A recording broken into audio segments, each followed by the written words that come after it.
నమస్తే. ఇంట్లో ఉండే పనులను గంటల్లో చేసుకునేవి నిమిషాలలో తక్కువ టైంలో ఈజీగా చేసుకోవాలంటే ఇలాంటి చిన్న చిన్న టిప్స్ని ఫాలో అయ్యారనుకోండి, మనకి టైంతో పాటు డబ్బులు కూడా ఆదా చేసుకోవచ్చు.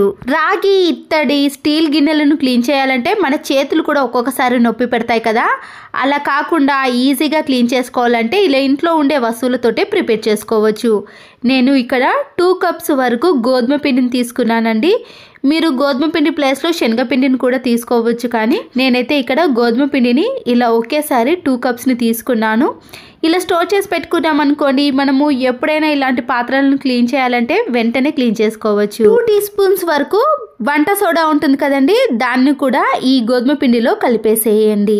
ఏది తీసుకున్నా ఇలా సమాన కొలతలతో తీసుకున్నాం అనుకోండి, క్లీన్ చేసే ప్రాసెస్ అనేది చాలా పర్ఫెక్ట్గా వస్తుంది.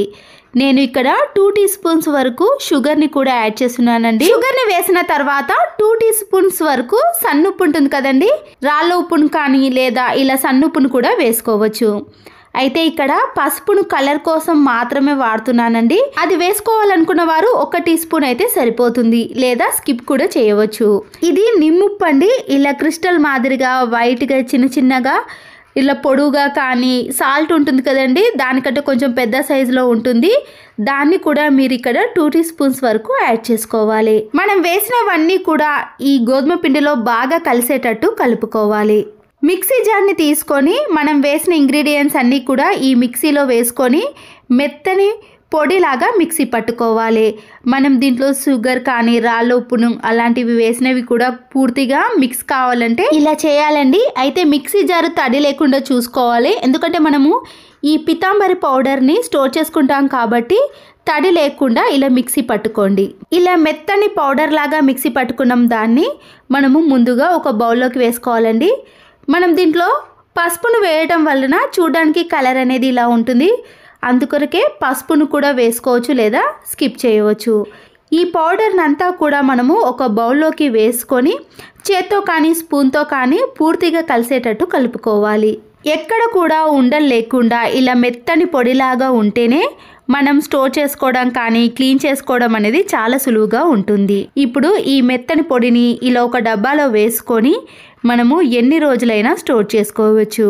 ఈ పితాంబరి పౌడర్ని ఇలా గిన్నెలోనే కొద్దిగా ఉంచేసి రాగి పాత్రలను కానీ ఇత్తడి పాత్రలను క్లీన్ చేయడానికి యూజ్ చేసుకోవచ్చు. అయితే ముందుగా నేను మీకు 2 రకాల పద్ధతిలో క్లీన్ చేసుకోవడం చూపిస్తున్నానండి. అందుకొరకే ఇలా 2 బౌల్లో కొద్దిగా ఈ పితాంబరి పౌడర్ని వేసుకున్నాను. మీకు ఏది అవైలబుల్గా ఉంటే దాని పద్ధతిలో క్లీన్ చేసుకోవచ్చు. ఇలా ఒక బౌల్లోకి నిమ్మరసాన్ని కూడా వేసుకొని క్లీన్ చేసుకోవాలి. డబ్బాలో స్టోర్ చేసుకునేది మనకి ఒక 6 మంత్స్ వరకు కూడా పాడవకుండా ఉంటుందండి. తర్వాత ఇంకొక బౌల్లోకి వెనిగర్ ఉంటుంది కదండి, వైట్ వెనిగర్ని, దాన్ని కూడా వేసుకోవచ్చు. ఇలా మీకు ఇంట్లో వెనిగర్ ఉన్నప్పుడు వెనిగర్ని, నిమ్మకాయ ఉన్నప్పుడు నిమ్మకాయ రసాన్ని వేసుకొని క్లీన్ చేసుకోవాలి. ముందుగానే ప్రిపేర్ చేసిన పౌడర్లో వేసుకున్నాం అనుకోండి, తడికి మనము ఎక్కువ రోజులు స్టోర్ చేసుకోలేం కాబట్టి ఎప్పుడైతే క్లీన్ చేసుకుంటామో అనుకున్నామో అప్పుడే ఇలా వెనిగర్ని కానీ నిమ్మకాయ రసాన్ని వేసుకొని క్లీన్ చేసుకోవాలి. ఈ రెండింటిని ఇలా బాగా మిక్స్ చేసుకున్నాక మన ఇంట్లో ఉండే రాగి పాత్రలు ఉంటాయి కదండి, ఇలా జిడ్డు పట్టిన నల్లగా మరకలు మరకలుగా తయారవుతుంది కదండి, దాన్నైనా కూడా మనము ఇలా ఈజీగా చేతులు నొప్పి పెట్టకుండా చిటికెలు క్లీన్ చేసుకోవచ్చు. ముందుగా వెనిగర్ కలిపిన ఈ పౌడర్ని తీసుకొని ఇలా ఒక సైడు రాగి చెంబుకు రుద్దిన తర్వాత మరొక సైడు నిమ్మరసం కలిపినాం కదండి, దాంతో కూడా ఇలా ఒక సైడు రుద్ది చూపిస్తున్నాను. మీకు దీంట్లో ఏది బెస్ట్ రిజల్ట్ అనిపిస్తే దాన్ని యూజ్ చేసుకోవచ్చు. ఈ 2 పద్ధతిలో నాకైతే నిమ్మరసంతో క్లీన్ చేసిన పద్ధతే చాలా బెస్ట్ అనిపించిందండి. చూసారు కదండి ఎంత బాగా క్లీన్ అయిపోయిందో. ఇటు నిమ్మరసం కలిపిన దానికి మనం ఇలా అప్లై చేయగానే మరకలు అనేవి త్వరగా పోయాయి. ఆ తర్వాత మీరు ఇక్కడ వెనిగర్ కలిపాను కదండి, దాంతో కూడా క్లీన్ చేసి చూపిస్తున్నాను చూడండి. వెనిగర్తో కలిపిన దానికంటే మనము నిమ్మరసంతో కలిపిన దానికే రిజల్ట్ అనేది చాలా త్వరగా వస్తుందండి. ఇలా చేత్తో అప్లై చేయగానే ఆ నల్లటి మరకలు అనేవి పూర్తిగా తొలగిపోయాయి, కానీ వెనిగర్తో కూడా క్లీన్ అవుతాయి, కానీ కొద్దిగా టైం అనేది తీసుకుంటుంది. ఇప్పుడు నేను మొత్తం క్లీన్ చేసి చూపిస్తాను చూడండి. రాగి పాత్రలను ఇలా ఎంత జిడ్డు పట్టినా సరేనండి, మనము ఇలా ఈజీగా క్లీన్ చేసుకోవచ్చు. స్క్రబ్బర్ని కానీ చేత్తో కానీ ఇలా రాగి పాత్రలను అప్లై చేసామనుకోండి, మన చేతి నొప్పి పెట్టకుండా ఎన్ని గిన్నెలైనా ఈజీగా ఇలా క్లీన్ చేసుకోవచ్చు. ఇలా రాగి చెంబును క్లీన్ చేసుకున్నాక మామూలుగా ట్యాప్ వాటర్ ఉంటుంది కదండి, దాంతో ముందుగా క్లీన్ చేసుకోవాలి. ఇలా ట్యాప్ వాటర్తో క్లీన్ చేసుకున్నాక కొన్ని రోజులకు రాగి పాత్రలు అనేవి నల్లగా జిడ్డుగా తయారవుతాయి కదండి.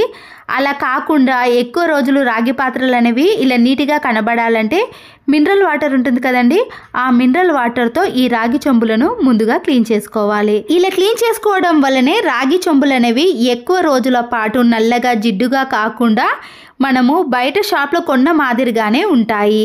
ఆ తర్వాత మళ్ళీ మనం క్లీన్ చేసుకోవడం కూడా చాలా ఇబ్బంది ఉండదండి. ఇలా జస్ట్గా మనం చేత్తో అప్లై చేయగానే ఈ రాగి చెంబులు అనేవి ఇలా తలతల మెరిసిపోతాయి. ఆ తర్వాత మనము ఇలా ఏదైనా ఒక పొడి క్లాత్తో రాగి చెంబులను నీట్గా తుడుచుకోవాలి. ఎక్కడ తడి లేకుండా చూసుకోండి. క్లీన్ చేసినాక పాత దానికి కొత్త దానికి తేడా చూసారు కదండి. మనము బయట షాప్లో ఏ కలర్లో ఉందో ఆ కలర్ మాదిరిగానే వస్తుంది. మీరు బయట కొన్న పీతాంబరిని కానీ లేదా ఇంకేదైనా లిక్విడ్స్ని కొన్నా కూడా ఈ కలర్ అనేది రాదండి. మనం షాప్లో ఒరిజినల్ కలర్తో తీసుకుంటాం కదండి, ఆ కలర్ మాదిరిగానే ఉంటుంది. ముందుగానే స్టోర్ చేసి పెట్టుకున్న ఈ పీతాంబరి పౌడర్ ఉంది కదండి, ఎప్పుడైతే రాగి ఇత్తడి స్టీల్ గిన్నెలను క్లీన్ చేసుకోవాలనుకుంటున్నామో ఆ టైంలోనే మనము నిమ్మరసాన్ని కానీ వెనిగర్ని కలిపి క్లీన్ చేసుకోవాలి. మరొక యూస్ఫుల్ టిప్, అరటిపండు తినగానే తొక్కను పడేసాం కానీ ఈ తొక్కతో కూడా మనకి చాలా రకాల ఉపయోగాలు ఉన్నాయండి. ఇలా మనం చర్మం అనేది పొడిబారినట్టు కానీ తెల్ల తెల్లగా మరకలుగా కనిపించినప్పుడు ఈ అరటిపండు తొక్కతో అప్లై చేసామనుకోండి, చర్మం అనేది మృదువుగా స్మూత్గా తయారవుతుంది. అప్లై చేసిన హ్యాండ్ని అప్లై చేయని హ్యాండ్ని చూసారు కదండి, తేడా కనిపించింది కదా. మరొక అరటిపండు తొక్కను తీసుకొని పిల్లల షూస్ కానీ పెద్దవాళ్ళ షూస్ అనేవి లెదర్ క్లాత్లో ఉన్న వాటికైతే ఇలా మనం పాలిష్ వేయాల్సిన అవసరమే ఉండదండి. ఇలా ఎంత దుమ్ము పట్టిన షూస్ అయినా సరే అరటిపండు తొక్కతో క్లీన్ చేశారనుకోండి, మళ్ళీ ఇవి కొత్త షూస్ లాగానే కనిపిస్తాయి. చూడండి, పడేసే అరటిపండు తొక్కతో కూడా మనము ఇలా ఇంట్లోకి ఎన్నో రకాలుగా యూజ్ చేసుకోవచ్చు. మరొక యూస్ఫుల్ టిప్ ని కూడా చూసేయండి. చాలా రకాల వాటర్ బాటిల్స్ ఉంటాయి కదండి, ఇలా వీడియోలో చూపించిన మాదిరిగా పైన కింది భాగాన నైఫ్ ని కొద్దిగా వేడి చేసి ఈ రెండింటిని ఇలా కట్ చేసుకోవాలి. ఈ వాటర్ బాటిల్ అనేది ఇలా రెండు వైపులా ఓపెన్ ఉంటుంది కదండి, మనము కూరగాయలను కట్ చేసుకోవాలి అంటే ఇలా వాటర్ బాటిల్ సహాయంతో కట్ చేసుకోవచ్చు. ఇలా ఆకుకూరలు ఏవైనా ఉన్నాయనుకోండి, ఎక్కువ మొత్తంలో కట్ చేయాలంటే ఇలా ముందుగా మనము వాటర్ బాటిల్లో ఈ ఆకుకూరలను పెట్టేసి ఒక చేత్తో కొద్ది కొద్దిగా ముందుకు జరుపుతూ ఇలా నైఫ్తో కట్ చేసామనుకోండి, మన చేతికి కూడా ఎలాంటి ఇబ్బంది లేకుండా కూరగాయలను చాలా తక్కువ టైంలో ఇలా ఎన్నైనా ఈజీగా కట్ చేయవచ్చు. పిల్లలు కట్ చేస్తే కొద్దిగా భయపడతాం కదండి నైఫ్తో, అలాంటి వారికి కూడా ఈ టిప్ అనేది చాలా బాగా యూజ్ అవుతుంది. ఇలా కట్ చేస్తే ఎక్కడ కూడా వేస్టేజ్ అనేది ఉండదండి, కాడలు మాత్రమే ఇలా బయటికి వచ్చేసాయి. మిగతాదంతా కూడా మనము ఇలా ఈజీగా ఏదైనా డబ్బాలో స్టోర్ చేసుకున్నాం అనుకోండి, మన పని అనేది చాలా సులువైపోతుంది. చూస్తున్నారు కదండి, ఇలా ఏదైనా ఏ ఆకుకూరలైనా సరేనండి ఇలా వాటర్ డబ్బాలో పెట్టేసి కట్ చేసుకున్నాం అనుకోండి, మన పని అనేది చాలా సులువైపోతుంది. ఆకుకూరలను కట్ చేయాలన్నప్పుడు ఒక్కొక్క ఆకుకూరను సపరేట్గా కట్ చేసే బదులు ఇలా ఆకుకూరలన్నింటినీ కూడా ఈ వాటర్ డబ్బాలో పెట్టేసి కట్ చేసామనుకోండి, మనకి టైంకి కూడా పనులన్నీ కూడా చాలా సులువుగా అయిపోతాయి.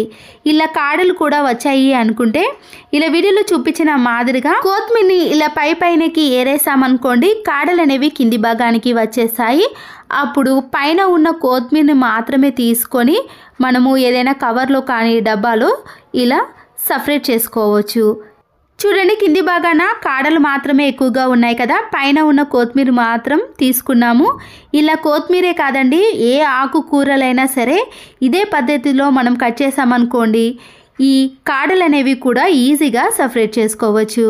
చివరి యూస్ఫుల్ టిప్ని కూడా చూసేయండి.